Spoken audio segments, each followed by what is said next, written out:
If you want to use this setup, you need to make sure that the hose is compatible with the heater.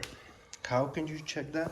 So you're gonna go check in the specifications that we have in the heater over here, and you wanna make sure that the hose is compatible with this number. If it's compatible, it's going to work. If it's not compatible, the heater will never turn on.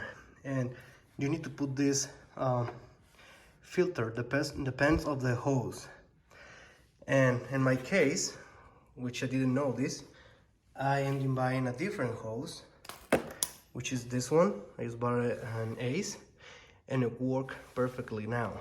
So just keep an eye on that. If you think it's gonna work and you're in the cold weather and you cannot go and buy one of those hoses, go and check if your hose actually work with your heater. And with this hose, it's perfect. Good luck.